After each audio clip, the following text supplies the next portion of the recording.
qualification natin for the Reyes Cup? Kung ako tatanungin, ako hindi man ako maglalaro eh. Yung mga kasama ko, mga maglalaro ngayon. Pero pinili ko lahat ang magagaling at tinitraining ko na rin sila. Pati kahit na hindi kasali, tinitraining ko na rin yung mga babae nandun.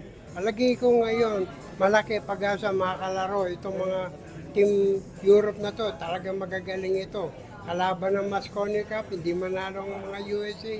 Dahil sobra galing ng mga bawat yung bansa ng European, ang gagaling. Kaya ito, kailangan pinaganda na to. Lalong-lalo na yung mga boss ko, pinaganda na rin itong mga laro ng Race Cup. Sir, may mention niyo yung training. Anong training po ba yung ginagawa niyo? Kami, nagtitraining kami, sa loob ng isang linggo, 3 beses. Sa 3 beses sa loob ng isang linggo, ang training doon, puro practice, mga pagkakamali na tuturuan. Iyon ang mga training namin sa mga player namin. Ang tinitraining ko sila Carlos, sila Jovan Chua, Dennis Orculio, Robilin, tsaka Ches Casentino, Django Bustamante, pero matanda na yun. Yung magic tricks niyo ba, sir, tinuturo niyo? Hindi nila maiisip yung mga magic, kanya-kanya ang magic yan, mga galing. Ako, hindi ko na kaya, sila kaya pa nila ngayon. Dahil ako, hindi ko na maitaas ang kamay ko. Sir Efren, may balak pa ba kayong lumaro sa mga SEA Games sa Karom? Wala na kaming player ng karong player eh. Halos lahat ng mga karong player namin, wala na, namatay na lahat. Wala nang ibang, yung mga bata naman ayaw maglaro ng karong. Gusto nila yung pool dahil nandun yung pera eh. Kaya wala doon sa karong, puro pangmatanda yung yung karong eh.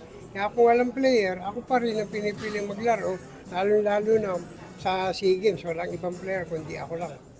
So pag kunwari pinatawag ko yung maglumaro uli sa Karom, lalaro pa rin kayo? Lalaro pa rin ako pero wala namang panalo.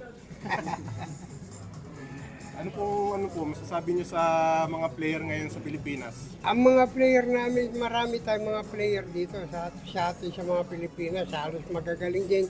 Ultimong bata, merong 11 anyos, 14 anyos na magagaling. Kaya lang, di talaga sila na-expose pa. Kasi hindi pa sila nakakapaglaro ng mga tournament sa iba't ibang klaseng lugar. Yung iba nakikilala rito, kaya yun lang yung mga ko na, tsaka pangarap ko rin mailagay itong bilyar sa Olympic. Nag-demonstrate na nga kami dati, simula 1991 hanggang 95, kami nanalo, kaya ayaw nila. Ngayon magkakaroon itong timisya. Nung mawala yung ganun, ng 1995 na yun, nagkaroon ng Mosconi Cup. Yun na yung mga pinaglalaro ng US at saka ng Europe. Tinatanong na iba ngayon, bakit kami hindi kasali doon? Tatakot sila sa amin. Ngayon, meron na ngayon. Hindi na to dahil marami na magagaling talaga yung Europe.